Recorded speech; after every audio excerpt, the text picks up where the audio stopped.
कांग्रेस के प्रदेश अध्यक्ष के आरोपों पर न्यूज 18 ने मंत्री सतपाल महाराज का पक्ष लेने की कोशिश की, लेकिन दिल्ली दौरे पर होने की वजह से उनका पक्ष नहीं मिल पाया। वहीं खबर ये भी है कि रविवार को मंत्री सतपाल महाराज देहरादून और हरिद्वार पहुंच सकते हैं। खास बात यह है कि कांग्रेस में सतपाल महाराज के विरोधी रहे पूर्व सीएम हरीश रावत भी रविवार को बाढ़ प्रभावित क्षेत्रों का दौरा करने वाले हैं।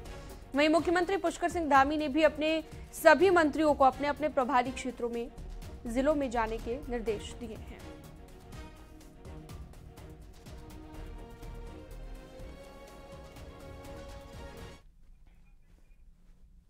अंकिता हत्याकांड में पीड़ित पक्ष की ओर से पैरवी कर रहे सरकारी वकील जितेंद्र रावत को केस से हटा दिया गया है। अंकिता के परिजनों की ओर से जितेंद्र रावत को केस से हटाने की मांग की गई थी। इसे लेकर अंकिता के परिजनों ने सरकार से अधिवक्ता को बदलने की मांग की, साथ ही धरना भी दिया है। और अब सरकार की ओर से अंकिता भंडारी केस से जितेंद्र रावत को हटा दिया गया है। सरकार के फैसले पर अंकिता के परिजनों ने सरकार का आभार जताया। अब दूसरे वकील की नियुक्ति की जाएगी। मैं सबसे पहले तो डीएम सर का भी धन्यवाद दूंगी कि हमें सफलता मिले कि हमने जो कहा था कि जितेंद्र रावत को हटाएंगे, और धामी सर को भी धन्यवाद देते कि उन्होंने हमारी इसमें मदद की है कि जितेंद्र रावत को हमारे केस से हटा दिया है। हरिद्वार में चल रहा कांवड़ मेला शनिवार को समाप्त हो गया। 4 जुलाई से 15 जुलाई तक मेले में 4 करोड़ 7 लाख शिव भक्तों ने दर्शन किए और साथ ही यहां पर पहुंचकर गंगा जल लेने के लिए अपने अपने गंतव्य की ओर रवाना हुए। पिछले साल का रिकॉर्ड तोड़ते हुए करीब 20 लाख कांवड़िए इस बार ज्यादा पहुंचे हैं। मेला नियंत्रण भवन में डीएम और एसएसपी ने प्रेस कॉन्फ्रेंस करते हुए कांवड़ मेले की उपलब्धि और चुनौतियों के बारे में बताया। जिलाधिकारी ने बताया कि अंतिम 4 दिनों में मेला अपने चरम पर होने के साथ साथ भारी बारिश के चलते कई जगहों पर बाढ़ की स्थिति पैदा हुई थी। ऐसे में प्रशासन के सामने दोहरी चुनौती आ गई थी। हालांकि सभी अधिकारियों और विभागीय अधिकारियों ने तालमेल बनाकर काम किया है। का पूरा श्रेय हमारे पूरी टीम को है, पुलिस को है, प्रशासन को है, और जितने लोगों ने, जितने भी लाइन डिपार्टमेंट्स हैं जिन्होंने अपने मनोयोग के साथ काम किया है, उन सबको है। तो कुल मिलाकर ये मान सकते हैं कि हमारा ये पहला एक अनुभव रहा है कांवड़ मेले को संपन्न कराने में। चमोली में ग्वालदम कर्णप्रयाग मोटर मार्ग पर एक बड़ा हादसा हो गया। हादसे में 2 लोगों की मौत हो गई है, जबकि 7 लोग गंभीर रूप से घायल हुए हैं। कर्णप्रयाग से ग्वालदम की तरफ जा रहा मैक्स अचानक से अनियंत्रित होकर घनियाल धार के पास गहरी खाई में गिर गई। वहीं सूचना मिलते ही स्थानीय लोगों के साथ पुलिस और एसएसबी के जवानों ने घायलों को खाई से निकाला और अस्पताल में भर्ती कराया।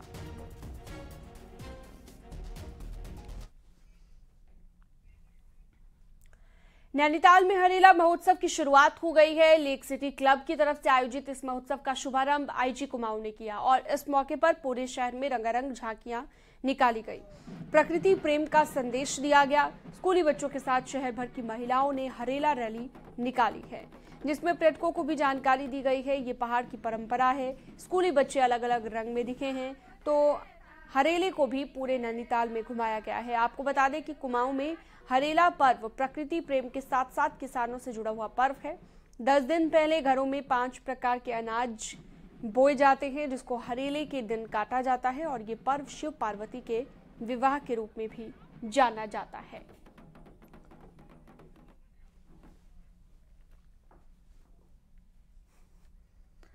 उत्तराखंड में होमगार्ड का जवान अब सिर्फ ट्रैफिक ड्यूटी तक सीमित नहीं रहेगा, बल्कि होमगार्ड को अब कोर सुरक्षा में भी लगाने की प्लानिंग है। और इसी से जुड़ी एक रिपोर्ट आपको दिखाते हैं।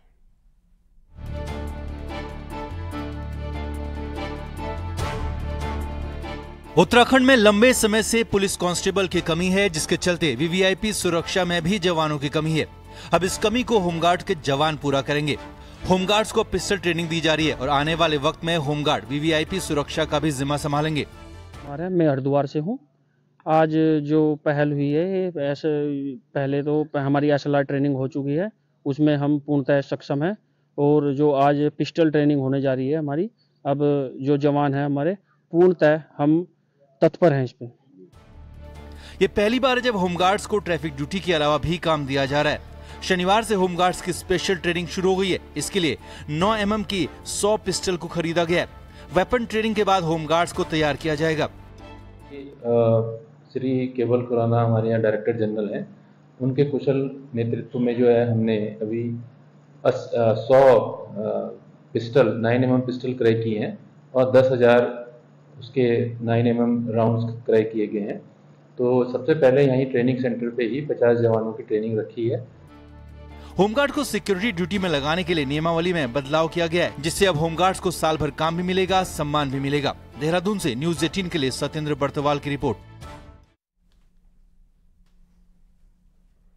बरसाती पानी के तेज बहाव के चलते हल्द्वानी के एक 20 साल के युवक के बाजपुर के पास नहर में बह जाने का मामला सामने आया।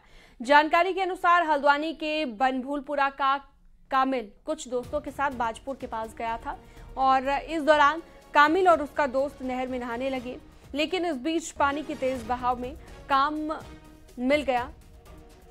मिल गया जो कि गया हुआ था अपने दोस्तों के साथ। शनिवार रात को एनडीआरएफ ने युवक की काफी खोजबीन की, उसका पता नहीं चल पाया। रेस्क्यू ऑपरेशन आज भी जारी रहेगा।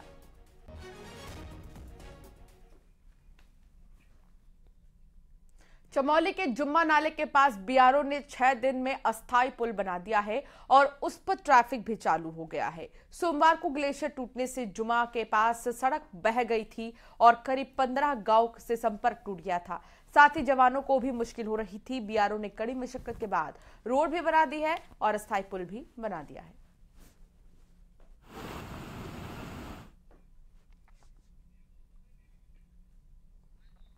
कोटद्वार में मालन नदी पर बने पुल के टूट जाने से 30,000 से ज्यादा आबादी का मेन मार्केट से संपर्क टूट गया है। इसका सबसे ज्यादा असर ग्रोथ सेंटर और जशोधरपुर इंडस्ट्रियल एरिया पर पड़ा है। दोनों ही इंडस्ट्रियल एरिया में हजारों श्रमिक काम करते हैं और इनमें रोजाना 300 से ज्यादा भारी वाहनों की आवाजाही होती है। ऐसे में पुल के टूट जाने से इंडस्ट्रियल एरिया पर ट्रांसपोर्टेशन का खतरा पैदा हो गया है और ऐसे में कारोबारियों ने प्रशासन से मुलाकात की है, उनकी परेशानियों का समाधान निकालने की मांग की है। उनका कहना है कि ट्रांसपोर्टेशन ठप होने से इंडस्ट्रियल एरिया की कमर टूट जाएगी। मामले में प्रशासन का ये कहना है कि फिलहाल पुल बनने तक विकल्प के तौर पर नदी में होम पाइप डालकर भारी गाड़ियों को आवाजाही के लिए रास्ता बनाया जाएगा, ये भी कहा गया। पुल गिर गया है तो वहाँ के जो दोनों इंडस्ट्रियल एरिया हैं, जशोधरपुर और ग्रोथ सेंटर, उनकी कनेक्टिविटी डैमेज हो गई 100% रूप से। तो चूंकि जशोधरपुर में 15 से 20 फैक्ट्रियां हैं और ग्रोथ सेंटर में 90 से 100 फैक्ट्रियां हैं, तो मैं समझता हूँ 200-300 वाहन उनके भी आते जाते होंगे।